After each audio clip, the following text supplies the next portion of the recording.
Flashback of Haruto's memories which he reminisces while riding a bus. Suddenly, a train runs into the bus and Haruto is tragically killed with the rest of the passengers. Waking up in a dark room, Haruto opens his eyes to find himself in the body of a young malnourished boy. He's perplexed because his memories get mixed up and he's not sure if he's still Haruto, the young man from Japan, or if he's the wretched-looking boy. While he's still wondering if a fever is messing with his mind, a group of men enters the room. The men come in with food and address him by the name Ryo. They begin munching on the food but don't give the starving Ryo any.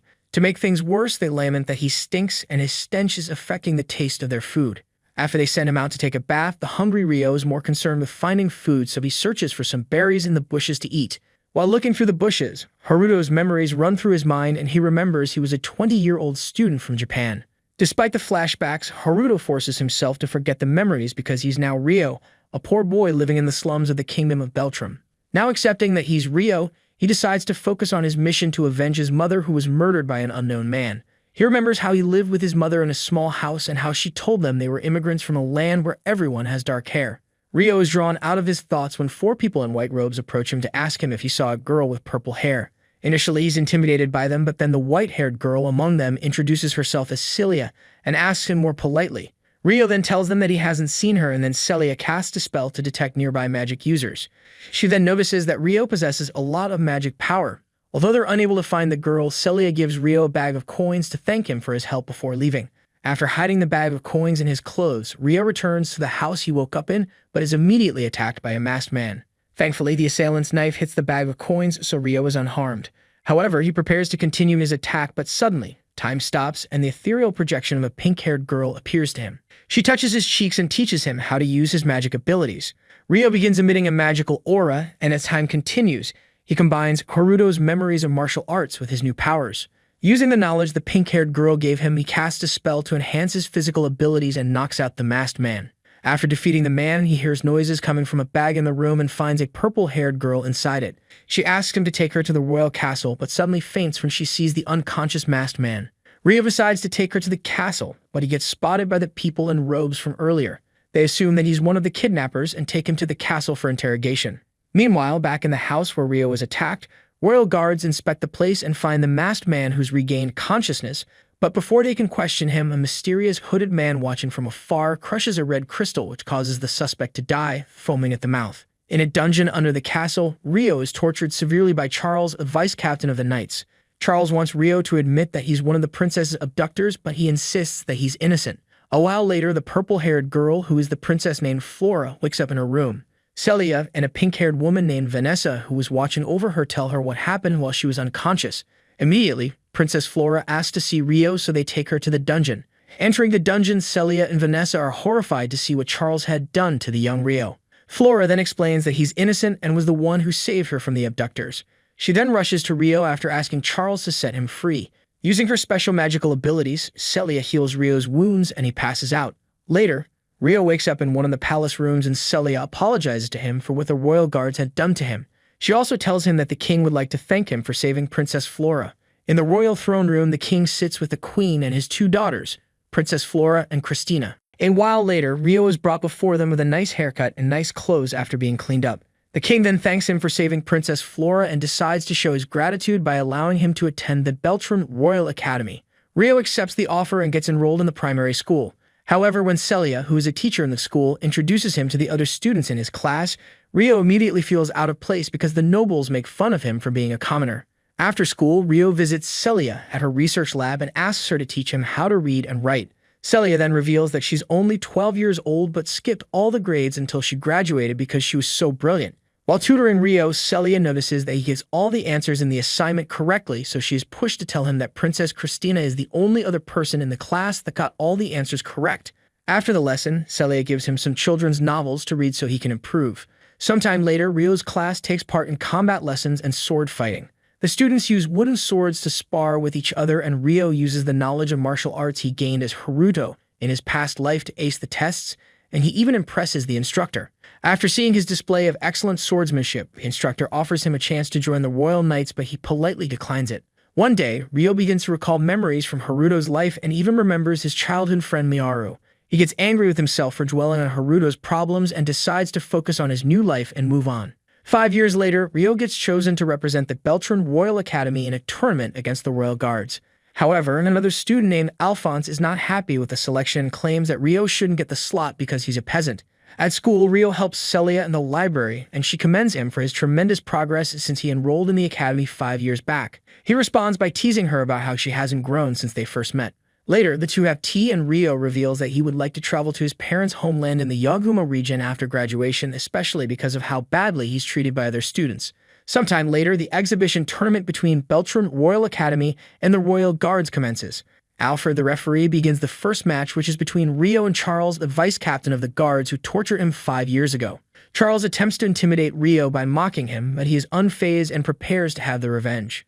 The duel begins and the two fight intensely, clashing their wooden swords and using all the skills at their disposal. Rio counters all of Charles' attacks, and this pushes him to fight with anger. He charges at Rio, giving everything he's got, desperate to win. However, Rio gets the upper hand and knocks his sword out of his hands, defeating him. Charles reluctantly accepts defeat and leaves in disappointment. Later that night, Charles laments to an ominous blue-haired man as they drink together. The guest is the ambassador from the Proxia Empire, and when Charles tells him that Rio was involved when Flora was abducted 5 years ago, the guest gets interested. It turns out that the guy is the hooded figure who killed the masked assailant by crushing a red crystal. One day in class, Celia teaches the class about magic and asks them to cast a spell to create a sphere of light. While attempting it, the other royal students mock Rio for not being able to, even though everyone else has mastered it. For some reason, Rio can't use the same type of magic they have, but possesses a special kind of magic different from theirs. Rio doesn't fully understand his abilities and he hides them from everyone so they don't get him any unnecessary attention. After class, Rio gets accused of seducing the female students by another royal student named Stuart. However, Celia immediately intervenes to defend Rio, so Stuart leaves him alone but warns him not to anger him because he's from the powerful house of Huguenot. Later, the students go outside for a practical lesson. They must work as a team to reach a goal by passing through the mountain forests. Alphonse serves as the leader of the team and leads them through the forest. He makes Rio carry the group members' bags and claims it's because Rio doesn't have any magic and wouldn't be useful in fighting monsters, but it's quite obvious it's because he just doesn't like him. Regardless, Rio accepts the job and the group begins their journey. Along the way, they encounter a horde of goblins. The boys enhance their physical abilities with magic, so they can fight the goblins. After a short battle, the group is victorious, so they continue along the path, but somewhere in the shadows, the ambassador from Proxia is keeping tabs on Rio and intends to test the young boy's abilities. He's developed an interest in Rio and also believes that he possesses a special kind of magic called spirit magic. Soon, the group reaches the end of the path and the students find themselves on the edge of a cliff. Suddenly, they're ambushed by huge orcs with spears. When Stuart gets injured by one of the spears, he trips and accidentally pushes Flora off the cliff. Thankfully, Rio notices just in time and jumps down to save her. He catches her and pushes her back onto the cliff, but he plummets down below. Back on the cliff, Alphonse guides the team and they manage to defeat the orcs. Afterward, the students accuse Stuart of pushing Flora, but he lies, stating that Rio pushed him. Flora immediately defends Rio, but the other students believe Stuart. Suddenly, they're attacked by a huge minotaur, and when they realize they can't beat it, most of them run away, but Flora stays back to heal the injured students. While doing so, the minotaur tries to attack her, but Rio returns and cuts off the beast's arm. He asks Flora to escape with the others before resuming his battle. Eventually, he defeats it by decapitating it, but then runs away before the other students can see him because they all believe that he pushed Flora down the cliff. Days after the incident in the forest, Rio is nowhere to be found and has been assumed to be missing. At the school, Celia overhears Duke Huguenot. Stuart's father decides to publicly announce that Rio pushed Princess Flora off the cliff, even though he knows it was Stuart who did it. Later, Rio discreetly visits Celia in her lab, and she's relieved to see that he's okay.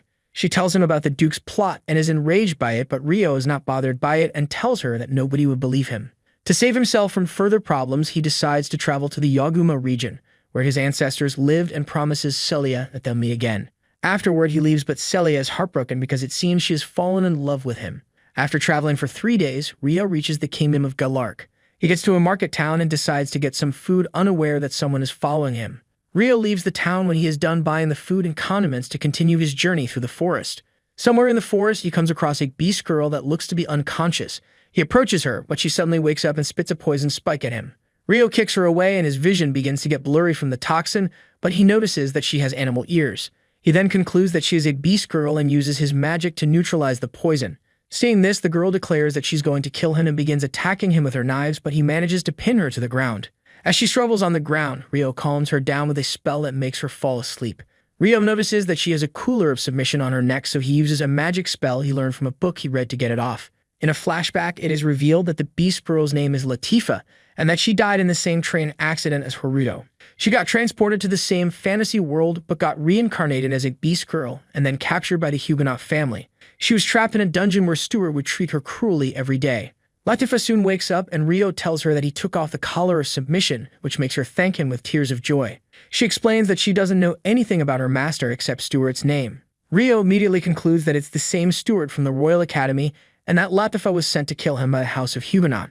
After Latifa tells him she will try to kill him anymore, he sets her free from her restraints, but she asks to follow him on his journey since he's also headed east, which leads to a place called the Wilderness, where beast people and demi-humans live together in peace.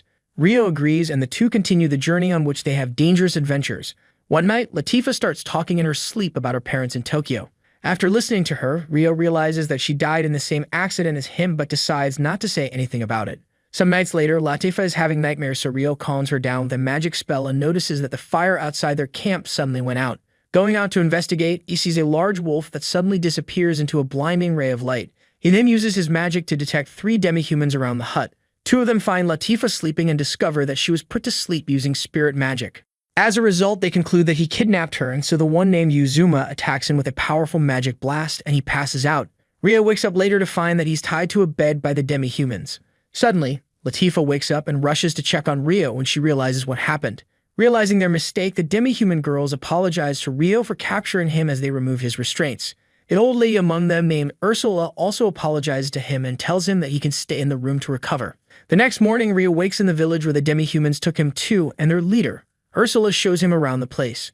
She takes him to a huge tree that they call the Ward Tree, where Dryas, the spirit of mighty trees, resides. Afterward, she takes him to a conference room where he meets a dwarf named Dominic and an elf named Sildora waiting for him. In the meeting, the elders apologize for the earlier misunderstanding and thank him for saving Latifa from slavery. As a show of their gratitude, they ask him what he would like from them in exchange, so Rio asks them to let him stay in the village and also teach him about the spirit arts and the traditions of the village. They gladly accept his requests, and suddenly a green-haired girl appears to them, levitating. Rio soon discovers that she is Dryas, the spirit of the World Tree. Dryas senses a spirit inside Rio and presumes that he made a contract with it. However, Rio doesn't remember anything of that sort, but then Dryas touches his face and confirms that he has an insane amount of magical energy inside him. She then tells him that he has that much power because there is a spirit sleeping inside him. Later, Orphea takes Rio to a house where Latifa and the other demi-human girls are waiting for him. They all have dinner together, and afterward, a cat girl named Sarah tells Rio and Latifa that they'll be staying with her, Orphea, and another demi-human girl named Alma. As time goes on, the people of the village teach Rio the spirit arts and combat while getting more familiar with them and helping them with everyday tasks. Elsewhere, the ambassador from Proxia, whose name is revealed to be Reese, rides a griffin with a blonde-haired young man to the entrance of a cave. Getting there, Reese goes into the cave while the young man waits outside. A short while later, Reese emerges from the cave with a huge wyvern egg and hands it to the young man. The two then continue their journey with the egg, riding their griffin. A year has passed since Rio settled in the forest village, and a feast is being prepared for the night of the Grand Spirit Festival. While Rio and the villagers enjoy the feast and have fun together, Reese and the young man arrive somewhere in a forest to rest for the night. Reese gives the man a red pill and tells him to swallow it. He claims that if he does, he'll allow him to know where he is at all times. The young man swallows it without hesitation, and then Reese goes out to inspect the area, leaving him to watch over the egg. Back in the forest village, Rio takes Latifa for a while into the forest. During the stroll, he tells her that his time in the village is coming to an end. Rio explains that he would like to continue his journey to the land of his ancestors soon, and that means he'd have to leave them. Latifa tells him that she wants to follow him, but he refuses, telling her that he doesn't know how dangerous the rest of his journey is, and so he doesn't want to put her in harm's way. However, Latifa isn't having any of it and instantly gets upset because she doesn't want to be separated from him. Rio tries to calm her down, but she just runs away from him in tears. Meanwhile, in the village, the elders call for a meeting because they sensed a large swarm of wyverns flying in their direction. Back in the wyvern cave, Reese begins stealing all the remaining eggs and transports them elsewhere. While flying in the air, the demi-humans spot the blonde boy somewhere in the forests and decide to investigate. They approach him so they can find out what he's doing there, but he gets intimidated by them and escapes on the griffin. As he flies away, the wyverns suddenly start chasing after him, and Sarah notices that they're headed in the direction of the village. Back in the cave, Reese has successfully transported all the eggs out and then brings out a red stone similar to the one he made the young boy swallow. He crushes the stone, and just as he does that, The man dies in the air, spitting blood and falling off the griffin. Still flying in the air, Sarah summons a spirit wolf and Alma rides it. Meanwhile, on the ground, heartbroken Latifa is wandering through the forest and suddenly, the wyvern egg that the young man dropped falls to the ground and breaks right in front of her. Following the egg, the largest wyvern lands before Latifa, who is now extremely terrified. The enraged beast attempts to kill Latifa with a massive fireball from its mouth, but Alma arrives to save her. She then summons a large lion spirit that joins the wolf to attack the wyvern. Despite their strongest attacks, the lion and wolf are unable to defeat the wyvern, so Latifa distracts it so Alma can attack it. However, she gets trapped, and just when she's about to be attacked by the giant beast, Rio appears and saves her. After flying her to safety, Rio uses his magic to enhance his powers and takes on the wyvern with nothing but fists and feet. The wyvern then attempts to unleash a powerful fiery attack on Rio, but he counters it by conjuring a large ball of energy which he shoots into its mouth, killing it. With the largest wyvern defeated, the others retreat and the demi-humans are all astonished by how easily Rio killed the most powerful wyvern. The next day, Latifa finally accepts that Rio is leaving, so she reveals that she was once a human in Japan, but died and reincarnated into this fantasy world. Rio already knew this, but just tells her that he too was reincarnated into the realm. Sometime later, Rio bids farewell to the elders and villagers. As a parting gift, Dominic gives him a mithril sword to channel his spirit magic and a black suit of armor made from wyvern skin. The elves give him potions and medicines, while the beast people give him food and supplies. Finally, Sildora gives him a magical storage device that he can use to keep all his gifts during his travels. Rio thanks them all and promises to return to save them if they ever need his help before saying his final heartfelt goodbye to Latifa and leaving. 2 weeks after arriving in the Yagumo region, Rio still hasn't found any information about his parents. Sometime later, he arrives in the village of Karasuki, where he is directed to the chief, who is an old woman named Yuba. When he gets an audience with her, he asks her about his father Zen and his mother Ayam. The moment he calls the names, Yuba recognizes them and reveals some shocking information to him. It turns out that Yuba is Rio's grandmother, Zen's mother, and she proves it to him when she takes him to the graves built for his parents. Rio bows down before the graves to pay his respects, and Yuba tells him that his parents had to leave the village many years ago for a reason she can't disclose to him yet. She then asks him to stay with her in the village until she's ready to tell him, and Rio accepts the terms. Back in Yuba's home, Rio finds out that she lives with a girl named Ruri, who happens to be his cousin. The following day, Rio gets settled in and begins helping with chores around the house. In the process, he discovers that both Yuba and Ruri can use spirit magic just like him. Later in the afternoon, Ruri's friend Sayo and her brother named Shin come over for lunch. Afterward, Shin takes Rio hunting in a forest where they help a hunter named Dola. After many attempts, Shin doesn't make a single catch, but Rio turns out to be a hunting prodigy as he excels on his first try. Sure enough, Shin gets jealous when he notices this. As time goes on, Rio gets more familiar with the villagers and helps them out with many different tasks. In a short time, he becomes very popular and well-liked by the people of Karasuki. One day, Yuba calls him and asks for a favor from him. She asks him to escort the traders who are traveling to the royal capital where they're going to sell rice. Rio agrees, but suddenly their attention is drawn to loud arguments between Shin and an arrogant man named Gon. Gon is the son of the leader of a nearby village and demands to stay in Yuba's house while his cart for transporting goods to the capital is undergoing repairs. In the heat of the argument, Gon declares that he would one day marry Ruri because she's Yuba's only heir. This statement pushes Shin to lose it and attack Gon. He swings a punch at Gon, but unfortunately, his efforts prove futile because he's quickly overpowered by the big guy. Gon subdues Shin and grabs him by the neck, choking him. However, before Gon can do any serious damage to Shin, Yuba arrives and breaks up the very one-sided fight.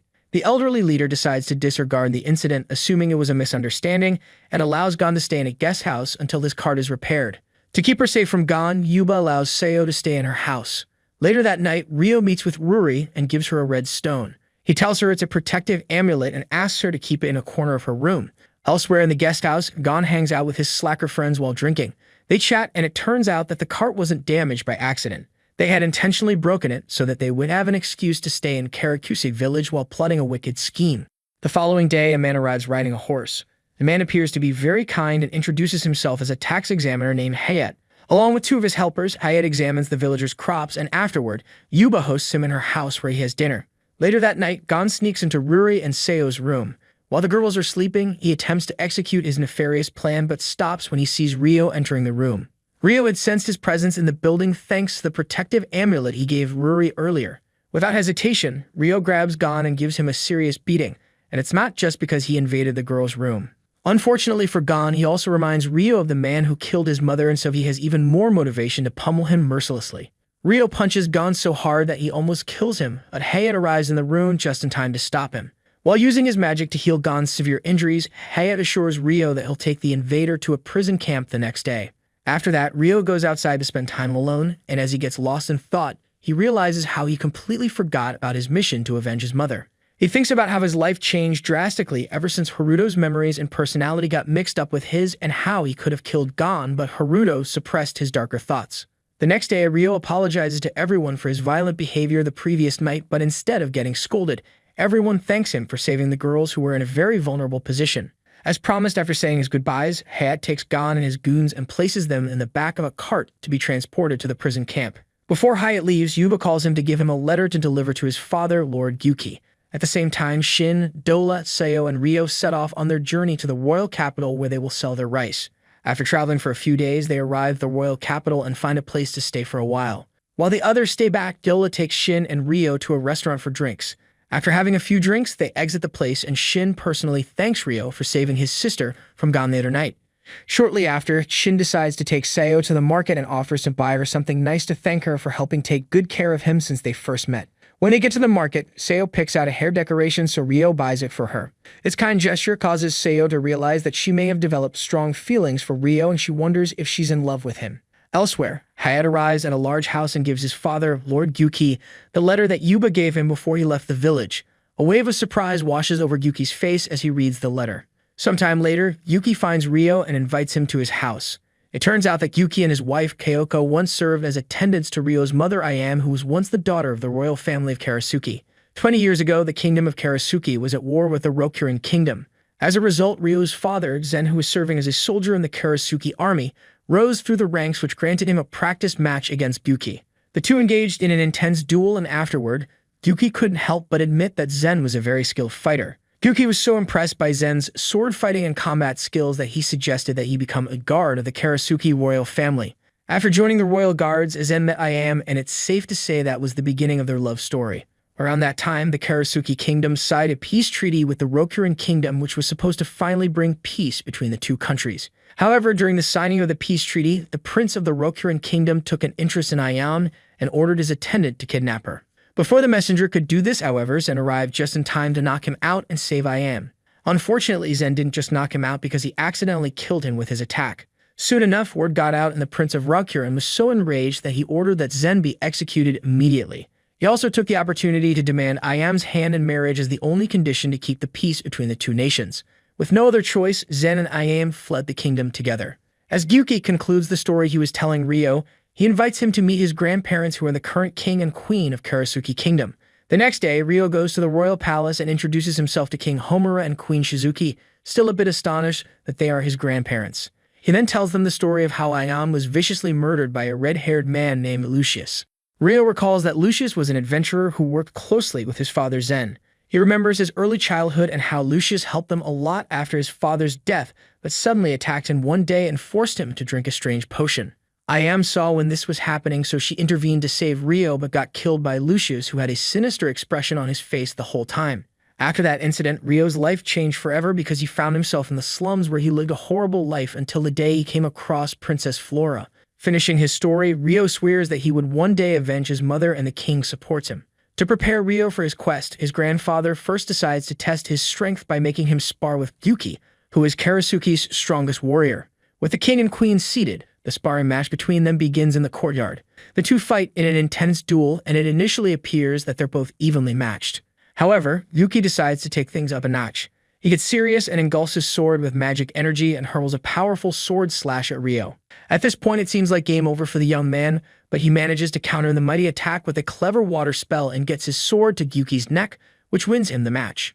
After the brilliant display, King Homura is impressed and immediately concludes that Ryo doesn't require any further training. Later that night, Ryo returns to the small village, and when he gets to Yuba's house, he tells Ruri that they are cousins and that he's a prince of the Karasuki kingdom. Ryo then reveals that he intends to leave the village in a year because he would like to return to the land where he grew up, but in the meantime, he would like to spend more time with them and the villagers. Over time, Ryo continues helping the villagers with farming, hunting, and anything he can be of assistance with. One day, while planting rice on the farm, Ryo tells Seo that he would embark on a journey soon. Once again, Rio breaks another heart because Seo immediately starts crying and tries to hide it until Ruri interrupts them, which makes Rio not notice the tears. Over the next 6 months, Seo practices her spirit arts every day, and when she feels confident enough, she takes Rio into the forest for a private conversation. She confesses her love to him, but Rio tells her that they can't be together because he has to leave the village soon. Desperate to be with him, Seo reveals that she's been practicing her spirit arts and claims that she's strong enough to join him on his journey. However, Rio doesn't budge on his decision and apologizes to her before leaving her even more heartbroken than the first time. Sometime after that, Rio is finally ready to leave the village. He says his goodbyes to Yuba, Ruri, and the villagers before setting off to continue his journey alone. As he leaves, Seo waits for him at the exit of the village and finally comes to terms with the fact that he's leaving. They both say their goodbyes and promise to meet each other again someday. Along the way, Rio stops by the forest village. There he reunites with Latifa and the other demi-humans. After receiving a very warm welcome, Rio decides to stay in the village for a few months to everyone's delight. He comes up with an idea to build a house that he can travel with by keeping it in his space-time storage device. Dominic is pleased with the idea and offers to build the house for him. One day, Rio wakes up to find a strange, naked, pink-haired girl lying with him in his bed.